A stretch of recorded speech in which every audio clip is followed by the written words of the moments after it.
When you're wanting to change stitch length and stitch width on the Husqvarna Viking Designer EPIC 2, it's just as easy as finding your stitch length options down at the bottom. As you adjust them, you're going to notice numbers turning from black to blue.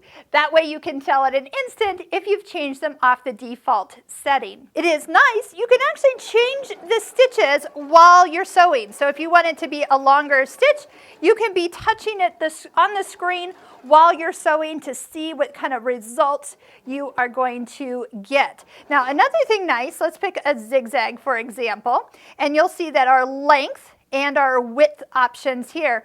If I make this wider, look what happens. It shows on screen what the width of that stitch will be. If I make it longer, and again, I can do this while I'm sewing, which I love.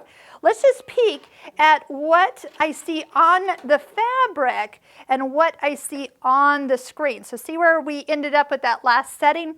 Those stitches match in exactness. So what you see on your screen is what you're going to get on your fabric. So if you're very visual, this is the machine for you. Now, here's an easy way. I changed both the width and the length.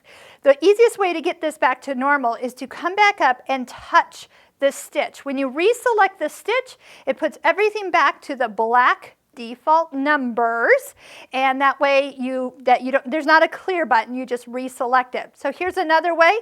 If you've changed the length and width, if you go to another stitch and also come back, that would also clear out the settings. And plus, if you turn the machine off and on, which takes a little rebooting time, that would also clear out. So if you don't know what you've done, that is one way to kind of get you back to normal. If you want to go back to a straight stitch, the stitch number 2 is the center needle position. Now just look, you can do width and length to all the stitches.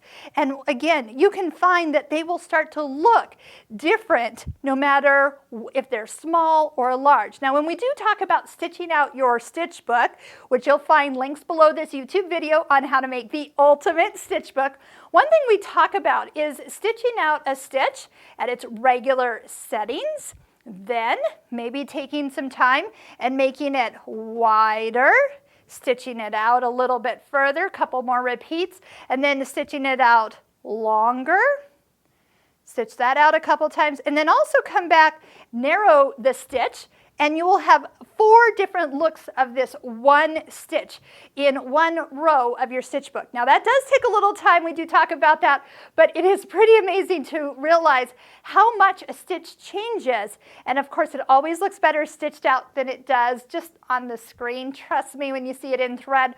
Try it with some variegated thread. I think you'll be really happy with yourself if you use some fun thread on some fun high contrast fabric so you can see what you're doing. But just note, after you've made all those changes, you can just touch it, it'll go back to normal, or just continue on your stitch book journey and pick the next stitch and the next stitch and the next stitch and work your way all the way through the machine.